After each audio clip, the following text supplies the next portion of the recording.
หมายสุงค่ะเมื่อได้เป็นวันที่14เดือนธันวาคมที่5ปี2026ในตอนแรกข่าวใส่หมอหอมมีข่าว3ตอนที่มาเปิ้นเผาค่ะตอนที่1เสียงกลองแตกตั้งเพราะตอนแล่นลิ้นใต้ไทยตอนที่2ผมมีปนพรเขาลงเพิ่นตีกดทัดก้นจื้ออันเอาจื้อพี่น้องก้นไทยออกเสียก็ล้อมเหตุการณ์ป้ายมักมีตอนที่3ได้ก็เป็นขันแลกเงินและขันค่ำในวันมื้อในในออนตั้งเปิ้นได้ก็เข้ามาถมด้วยข่าวโหในออนตั้งค่ะ เมื่อวันที่13เดือนธันวาคมที่5ปี2026ในมีข่าวออกมาว่าตั้งฝ่ายภูมิพลพรเขาไล่คาบแจงว่าเล็บตีมีลวงหลอมต้อยาเมากำลูกตีตั้งฝั่งเมืองโฮมตุ่มเสียวก็เข้ามาตีตั้งฝั่งเมืองไทยเนี่ยค่ะเมื่อพ้องหนังนั้นนั่นค่ะก็เลยคบทบหันแต่เนี่ยเสียวก็มีหลวงปึดตึกใส่กันตีหิมห้อมเซนตั้งสภาวะตีวานร่วมไทยหมู่ที่14เอิงตาต้อนเจอเว้งแม่อ้าย ใจตะวันเกียงใหม่นะคะไว้หลังสีเสียงกองเย็นเหย้าในตั้งฝ่ายภูมิพลพรเขาในก็ไล่กดทัดปืนตีเจ้านั้นค่ะครบทบหันขับตัวก้น1ก่อค่ะมีปื้อเหในเนาะปยก็ตีใน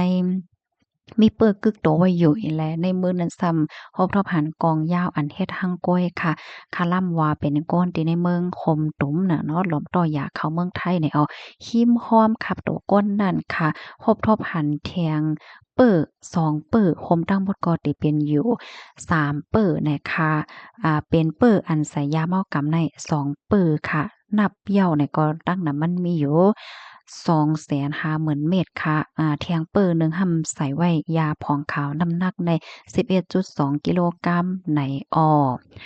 ค่ะตั้งฝ่ายภูมิปนพรเขาไหนก็คาลัมว่าแลบเดต่อเข้ามาเหี่ยวก็ มาปันกวนตีอันซื้อมันเอาก้าเหี่ยวก็มาหักฝาสว่าเจ้าในเฮ็ดให้ค่ะตั้งฝ่ายภูมิพลพรเขา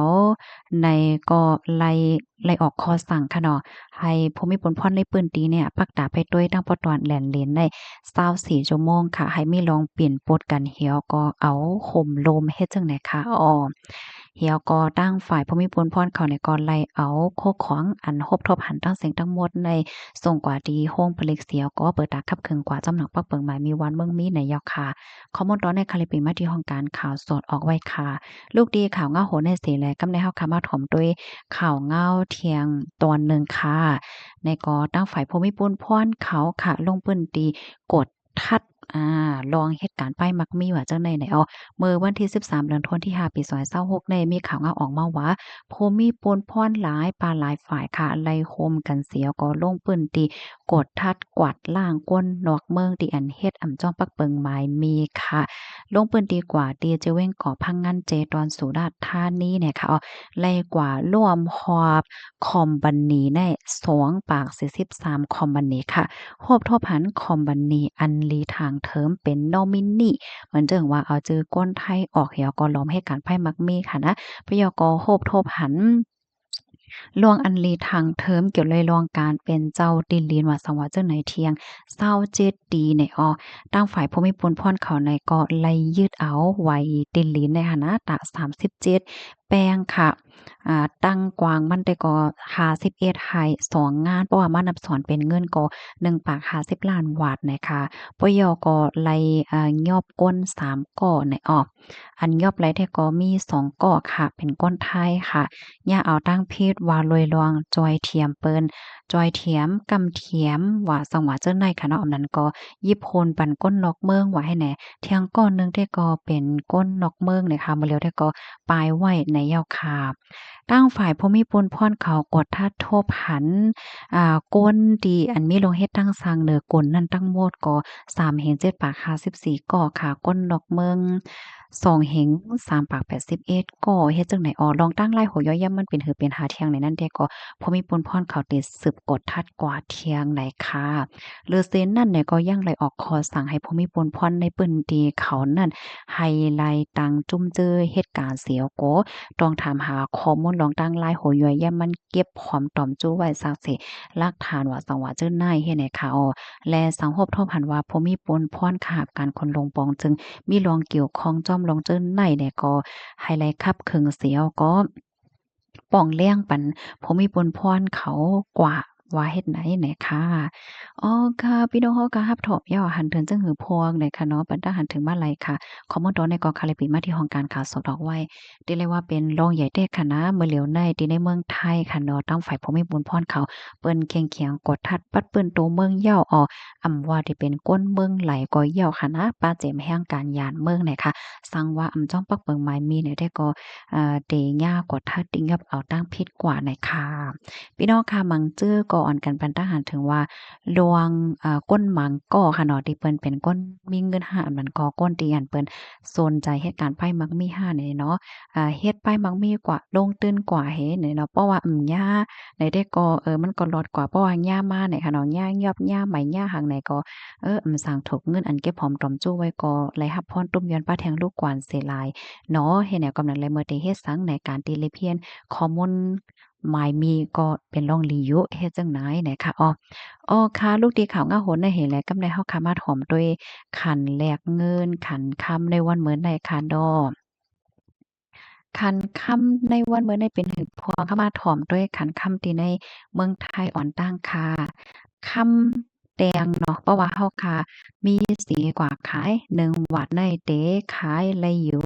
70,000 70,000 70,000 71,000เฮง8ปากค่ะเพราะว่าก็ซื้อซ้ำแต่ไรปันอยู่72,000เฮงค่ำหางเคิงค่ะเพราะว่าเฮาค่ะมีสีกว่าขาย1วัตต์ในเตขายไลอยู่73,000ปากค่ะ17เพราะว่าก็ซื้อซ้ำแต่ไรปันอยู่72,000เฮง8ปากค่ะ คันแลกเงิน$1แลกแลกเงินไทย32.35บาทว่าจั่งไหนอ้อกำไดเฮาค้ามาถอนด้วยขันค่ำตีในเมืองใต้เมืองโฮมตุ่มค่ะเนาะ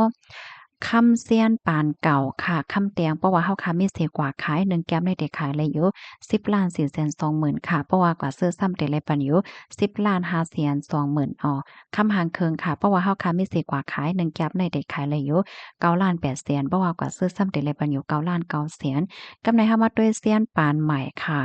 คำเตียงเพราะว่าเฮาค่ะมีสิบกว่าขาย1แก้มได้เด็กขายเลยอยู่10,240,000เพราะว่ากว่าซื้อซ้ำได้หลายปันอยู่10,340,000ค่ะคำหางเคิงเพราะว่าเฮาค่ะมีเสียกว่าขาย1แก้มได้เด็กขายเลยอยู่9,630,000เพราะว่ากว่าซื้อซ้ำได้หลายปันอยู่9,730,000น่ะค่ะเพราะว่าเฮาค่ะมาด้วยคำเซียนปานเก่าและเซียนปานใหม่ในคำเซียนปานเก่าในตื้อ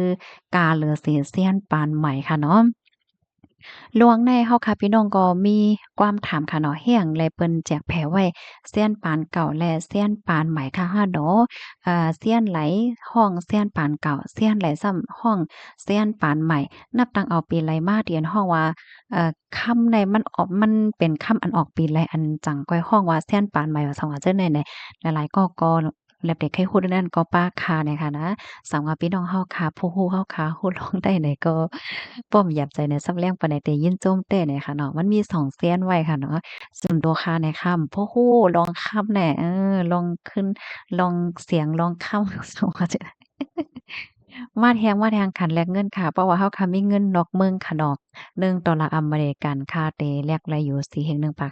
4.150 1ยูโรเตแลกไลเงินมันอยู่4.895 $1สิงคโปร์แลกไล3.230 1หยวนแลกไลอยู่6.14 $1ออสเตรเลียแลกไลอยู่3.23น่ะค่ะกำไรเพราะว่าเฮาค่ะมีเงินมาเสียก็แลกเงินนอกเมืองค่ะเนาะ$1อเมริกันได้เตแลปันอยู่4.260 1ยูโรเตแลปันอยู่5.25 $1สิงคโปร์แลกปันอยู่3.330 1หยวนแลกปันอยู่6.31 $1ออสเตรเลียแลกปันอยู่3.1ปากปลาย3น่ะค่ะกำไรเฮาค่ะมาด้วยเงินไทยค่ะ เพราะว่าเฮาค่าเอาเงินไทยแลกเงินมานค่ะเนาะ1เสียเนี่ยได้แลกปันอยู่7.75ค่ะเพราะว่าเฮาค่าเอาเงินมานแลกเงินไทย1เสียเนี่ยเฮาได้แลกได้อยู่7.55ว่าไหนค่ะในก็ได้เลยว่าเป็นคันแลกเงินในวันเหมือนได้เนี่ยค่ะเนาะในวันเหมือนได้คันแลกเงินก็อำไปถึงเฮงค่ะเนาะพี่น้องเนาะมื้อวันนั้นน่ะค่ะยามหันติลงแฮงสุดใน5ปากปลายจังเนี่ยเนาะมื้อแล้วได้ก็ขึ้นมาเป็น7ปากปลายเฮ็ดจังได๋ยินจงบ่ก็ที่รับถอมปันแห้งค่ะไม่ส่งค่ะ